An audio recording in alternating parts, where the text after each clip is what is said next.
Feel करते हैं, उन सब चीज़ों को डाइवर्ट करने के लिए वो जंक फूड या अपना जो भी कम्फर्ट फूड होता है, जो पसंद होता है, उसको खाने का सहारा लेते हैं क्योंकि उसमें ही उनको खुशी मिल रही होती है ना? तो उनके लिए वही कोपिंग मैकेनिज़्म बन जाता है कि अब इसे इससे बाहर निकलना है, तो मतलब हमको खाना खाना है। या वो अपने आप ही सेट हो जाता है, उसके लिए आपको कुछ सोचना नहीं पड़ता है, अलग से कि ऐसा कुछ लोग भी कॉन्शियसली करते हैं। वो आपका एक पैटर्न सेट हो जाता है और वो ऑटोमैटिक वो चीज़ें होती रहती हैं कि आपको दिमाग में कोई ऐसा कुछ आया, आपको लगा, आपने फ़ौरन आपको कुछ सामने दिख गया, आपने बॉक्स डिब्बा खोला, खा लिया। तो ऐसा कुछ वो पैटर्न सेट हो जाता है, आपको कुछ करना नहीं पड़ता है उसमें, ठीक है? तो इमोशनल और फिज़िकल जो हंगर होती है, उसमें वही अंतर होता है। जैसे मैंने बताया कि इमोशनल जो हंगर होता है, वो किसी सिचुएशन से ट्रिगर होकर आता है और किसी स्पेसिफिक फूड के लिए आपके अंदर क्रेविंग आती है, जैसे मीठा, तीखा या नमक वाला खाना। इसको खाने के बाद में आपको सैटिस्फैक्शन की फीलिंग नहीं आती है, इसको खाने के बाद में आपको गिल्ट की फीलिंग आती है कि क्यों खा लिया या शेम की फीलिंग आती है, ठीक है? और वो हमारी हेल्थ के लिए अच्छा नहीं होता क्योंकि वो हमको और स्ट्रेस देता है। लेकिन जो फिज़िकल हंगर होता है, ये अपने टाइम पे आता है और इसको खाने में हमको सैटिस्फैक्शन होती है। जब भूख लगती है, तब इंसान खाता है और सैटिस्फैक्शन और फुलनेस की फीलिंग आती है आपको, ठीक है? ये दोनों चीज़ें होती हैं, इनमें ये अंतर होता है। उसके बाद जो होता है इमोशनल ईटिंग के कारण क्या-क्या हो सकते हैं, इसके बारे में हम लोग थोड़ा समझते हैं कि इमोशनल ईटिंग के क्या-क्या कारण हो सकते हैं। अच्छा, इसको समझने के पहले एक चीज़ ये भी समझनी चाहिए कि इमोशनल ईटर्स जो होते हैं, उनकी कैटेगरी भी होती है ना? जैसे कि इसमें बिंज ईटिंग बहुत आपने सबने सुना होगा बिंज ईटिंग के बारे में। बिंज ईटिंग का मतलब क्या होता है? कुछ लोग बिल्कुल माइंडलेसली खाते हैं।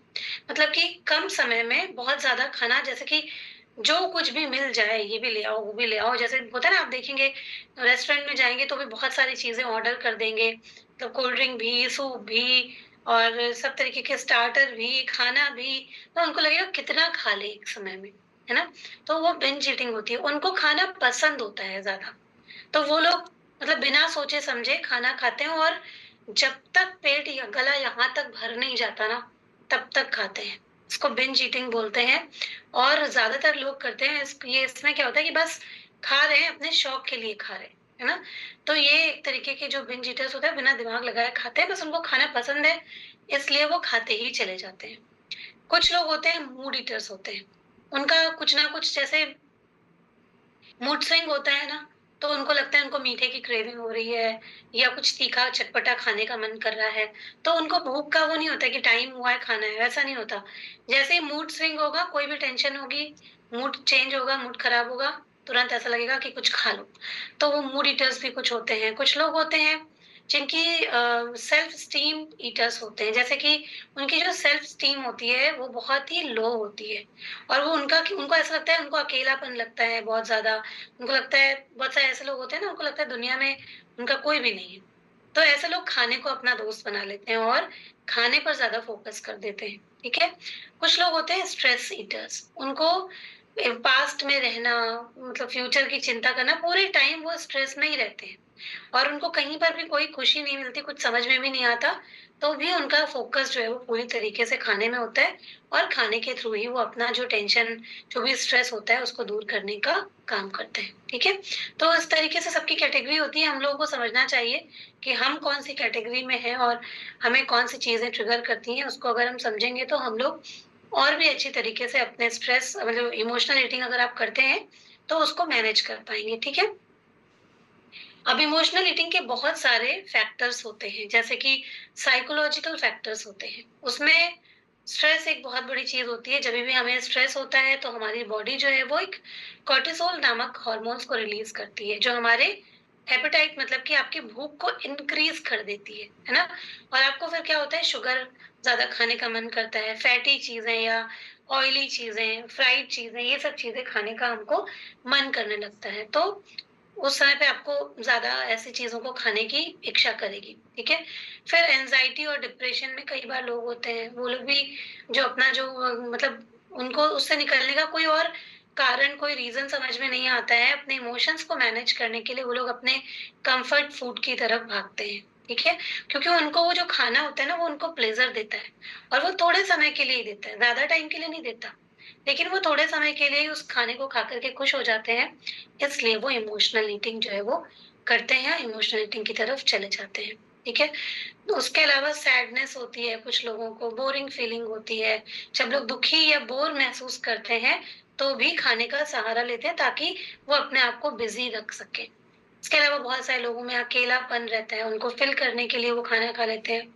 फिर कुछ लोगों की हैबिट और कंडीशनिंग भी वैसी हुई होती है। जैसे कि कई बार नहीं होती हमारी कि खाना छोड़ना नहीं चाहिए या जैसे कि पेट भर चुका है, ठीक है? अभी आपकी खाने की इच्छा नहीं हो रही है, लेकिन फिर भी क्योंकि वेस्ट नहीं जाए या फ्रिज में इतना सारा खाना रखा है, उसका क्या होगा?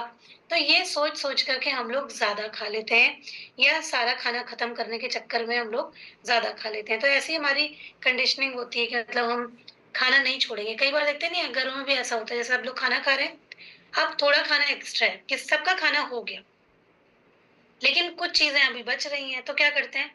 अब वो ज़बरदस्ती हम लोग सबकी प्लेट में डालना शुरू कर देते हैं। भई रोटी थोड़ी एक तो ज़्यादा ये तुम लो, ये तुम लो, ये तुम लो और उसके बाद सब्जियाँ भी थोड़ा इनकी प्लेट में, थोड़ा इनकी प्लेट में, इनकी प्लेट में। तो वो करके वही वो ओवर ईटिंग होती है। वो चीज़ मतलब कि आप ज़्यादा कर रहे हैं। पहली बात तो कितना खाना बनाना है ये भी एक आर्ट होता है। कैसे खाना बनाना है एक ये भी एक आर्ट होता है। तो अगर सही संतुलित मात्रा में या सही तरीके से खाना बनाएँगे तो इतना नौबत ही नहीं आएगा कि इतना बचेगा। तो बोलते हैं थोड़ा कम हो जाए लेकिन ज़्यादा ना हो खाना, है ना? मतलब आप अगर ज़्यादा भी हो रहा है तो ठीक है ना, आप किसी जानवर को खिला दीजिए, गाय को खिला दीजिए या किसी को भी खिला दीजिए लेकिन खुद ज़्यादा खाने से तो बेहतर ही है ना, क्योंकि वो वेट भी बढ़ाएगा, आपकी हेल्थ को भी खराब करेगा। तो ज़्यादा जब हम लोग अक्सर ऐसा हम लोग बच्चों के साथ में करते हैं कि उनको ज़्यादा खिलाने की कोशिश करते हैं कि थोड़ा 1 रोटी और खा लो, 1 रोटी और खा लो। तो क्या होता है बचपन से ही वैसे ही हमारी कंडीशनिंग भी हो जाती है या हमारा पैटर्न भी वैसा बन जाता है कि हम लोग कभी-कभी बिना भूख के भी पेट भर गया है फिर भी हम खाना स्टार्ट कर देते हैं क्योंकि ऐसा हम लोगों ने सीखा